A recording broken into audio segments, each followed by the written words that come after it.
this is my stuff. I'm going to run over the basic things you need when you're doing climbing, so like subby work, running your own small business, all the needs and safety stuff you need, really. And this is pretty much all it comes down to, apart from things like a truck and chippers and that sort of stuff. But when it comes down to kit, you obviously want, the first thing we're going to go for is you always want your safety stuff. I got this a little bit later on. It's always good to have in your vehicle the safety kit. This is a full kit with band-aids, plasters. I need to put eye wash in there. Always useful in this industry. But it's basically for the worst of the worst, or not the worst of the worst, but nearly the worst of the worst. Because stuff does happen, and if it does happen, you're sorted, hopefully. So that's that. And then you want, I've always got on me when I'm climbing, tourniquet, in case I do cut a limb off. This is designed to put on to someone else, because you're supposed to use two hands. So if I'm up the tree, it's going to be a bit difficult to do that if I do damage my arm or whatever the case may be. But you can get ones out there which are designed specifically for doing it with one hand, which is something I need to look into getting. That's always in my pocket, just in case. And then your other safety basic things you need are your chainsaw, trousers, and if you're climbing, you want the full protection on the back of the leg, which again I've got another pair for. This is more my summer ones, from when I'm not climbing. I just use my ground most of the time. Sometimes I use them climbing, but you need these. And then your chainsaw boots, steel toe caps, and same kind of feature. I tend to go for the higher boot ones because when you're up a tree, it just helps when you've got a branch like there and stuff hitting you, and it just gives you that bit more ankle support, if you know what I mean. And I wouldn't climb without them, because when you're in a V of a tree, like around there, it's just a pain in the arse, because if you're wearing trainers, your foot just gets trapped and it hurts, and these support it.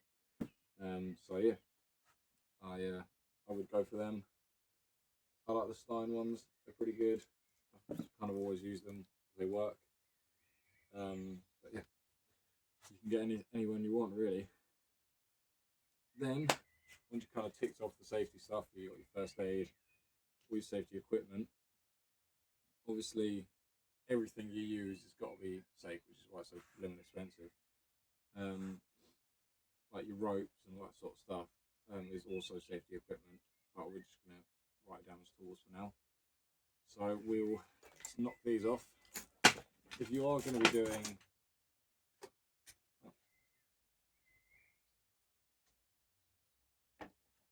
loose spikes, need tightening up. Anyway, if you are going to be doing a lot of climbing, I didn't have these for a long time, and when you start doing more takedowns, you kind of realise, I can't keep borrowing everyone's spikes, so you have to get your own pair. These Stein ones are really good. They're a really good price. I think I got them for like $280, then plus VAT was like $3 something. They're really good, other than the fact that I haven't used them that much and they're already starting to wobble about, which I will make sure I sort out now. But they're really good, they're really light, they're really comfortable, and it's just one of those things that you're going to need, because like if you're doing takedowns, although they are not that expensive, but they're fairly expensive, you can't do a takedown job without them. I mean, some of them you can, but you're going to need it. And the other thing you're definitely going to need, you probably want a ground saw as well, which I have got, but this is the bare minimum you'll need. Private jobs and subby work is your climbing saw. This is probably the best climbing saw I've ever used. I've used a few of the small Echoes and on the Husqvarnas. Husqvarna is really nice. They do have good power to them, but the still MS201. This is still MS201 TC. It's amazing. I mean, I need to buy a new back to it. Currently got this exhaust on it, which is a hell of. It's a good laugh, I know, but it sounds awesome, but it's too much. I need to get rid of it really. But this saw is brilliant and required because, to be honest with you, if you don't have a climbing saw, you can't do much up the tree. So, what I did when I started anyway was, first things I bought was my harness, my ropes, and my saw. And then I climbed for a while. Obviously, I had my safety gear, and then I got my spikes, and then I got the leaf blower, and then I got my ground saw, and so on. But for the basics for now, your climbing saw and your climbing kit are the first initial things to buy when you're doing that, and obviously safety gear. So that's that one. And for the climbing gear, I mean, you either climb on one rope or two ropes. I climb on single rope, not SRT, just one single line up the tree. Obviously, size drop and all. But I've got my main rope, which is, I use plastic, so I like the flimsy and this type of rope, this size. I've done a few ropes, so I know now. You want the rope that you really like to use. Obviously, you work that out as you go, but that's what you want to use for your climbing line. Your main one you use all the time. You know it well. You can check it. You know what's wrong with it. It was right. And then your second line. The only reason this one's my second line is because it's more for zigzags, so it's less flimsy. It's got a bit more strength to it, so it flows through a zigzag much better. I don't use zigzags. I don't really like it. I don't really like how it feels. But it's always good to have a second line. And it seems stupid to buy one if you're only climbing one, but when you get stuck up a tree, you're screwed because your rope's stuck and you can't get out. And especially if you're doing early days of climbing and sort of stuff, and you do a quick job on your own. You're climbing, it's a very big tree, your rope's stuck, you're screwed. I mean, you're screwed anyway if you're on your own, but it's always good to have a second line to, even if you can just get down the tree, you pull it out, your rope gets stuck, you need to get back up there, you're going to need to use that second rope to get the other one free. So it's always worth having a second line, bring it to the jobs. That's why I've got this separate bag, or abused bag, because so I can carry both ropes. And then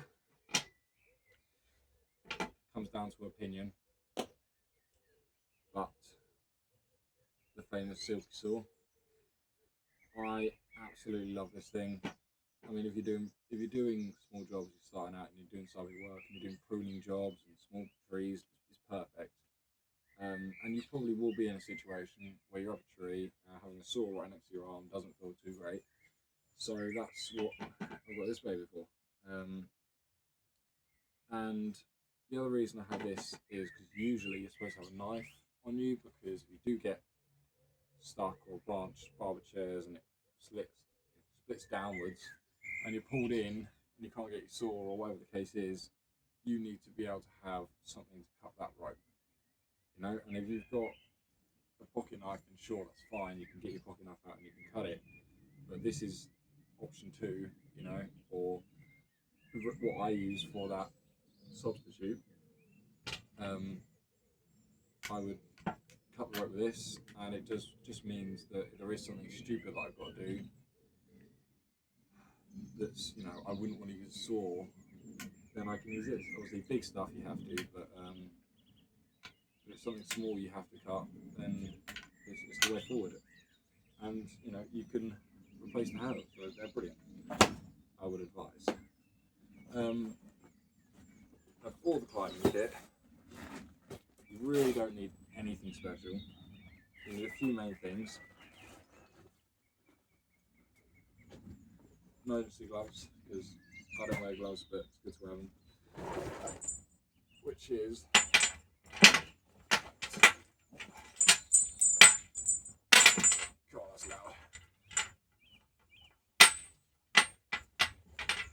your harness. And when you're looking at harnesses, you want a few things. One, my advice would be get one with clips, because this is always annoying me, all the way up, and it's just a pain. But you know, this is really comfortable, so you do get this one, and it's great. This is the Essential something. Anyway, you want 2 side strap loops, which you'll have anyway. But a good thing to make sure you have, which a lot of them have now anyway, are these side D-rings, because what you'll find is you'll be in a situation with your side strap where you're hanging just on your side strap, and if you've got it on these, it just feels really uncomfortable. So you can put your side strap on here, and you can hang from there comfortably as if it was your main line. So I'd advise getting that. I'd also advise getting a second bit of string to go with 2 of these. I bought this one separately, because if you do use 2 lines up the tree, you know, you can angle out and you can be much more comfortable. You don't want them pulling on one circle. You can also get the second bit of rope that goes between there, so you've got completely 2 different lines.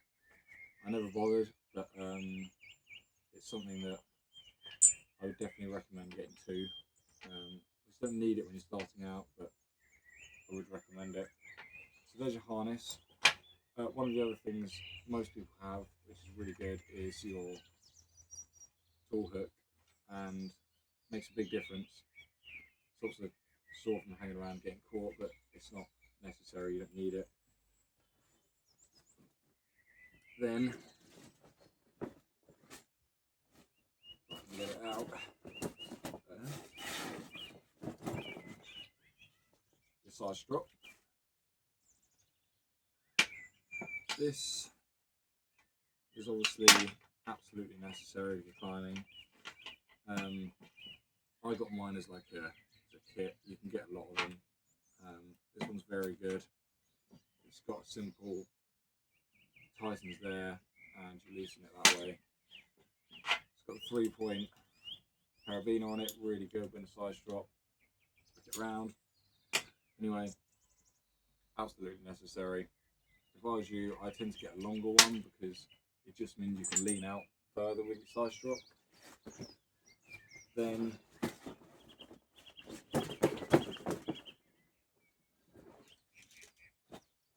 rather absolutely necessary, well, it's not completely necessary, but a necessary thing is your saw strap, because you're going to be climbing with your saw and you can't just hold it the whole time. Otherwise you're definitely going to need that first aid kit or a new saw. So I've just stopped using my old one, which I preferred. This one came with some rope or something, so it's not the best, but it will do. But yeah, you need it. I'd advise getting one with this loop, so you can hook it onto this, and the spring, because it just keeps it smaller and it stops getting caught on branches and all your kit when the saw's on the hook. That's pretty much everything you need. The only other things you will definitely need to climb is your cross-hooking carabiner or your zigzag, whatever you prefer to use. And that is about everything. It's like, without that you can't do it. You know, with all this you can start climbing and start making something of a business or sub work or whatever it is you want to do. And then the next few, not 100% necessary things, but good to have other than your ground saws and stuff. The leaf blower, because if you are doing your own business, you've got to keep it clean. And also rakes and that sort of stuff. But anyway, leaf blower, 100%. I wouldn't bother getting the backpack ones, especially if you haven't got a big truck, that sort of thing, because these things are just as good. They're much cheaper and they will last a long time as long as you take care of them and do decent maintenance on them. The fuel consumption on these, amazing. Like, I basically never fill it up because they're really efficient. And then the only other thing is obviously spikes weren't absolutely necessary, but pretty necessary. Is your throw line. Now, I'm not gonna. Your throw line, I didn't have this for a while. You know, you can do it without it, but there are some jobs out there where you just can't do it without. You know, you need it because without it, you're not going to be able to get up some of the trees because you're not cutting them down, so you can't use spikes. And I'd recommend getting one of the heaviest you can get when it comes to weight bags, because it just gets that bit further. I've got just that rope, little carabiner, put it on here. I used to just use this as something I threw up the tree attached to my actual line, just to get to higher branches, and just the weight bag works really well. But now I just use it for this. Yeah. And that's about everything. You know, pretty much all you need to start a little business, other than truck, and even if you just got a car. That's what I started with. Chuck it in the back. So yeah, thinking of doing it, do it.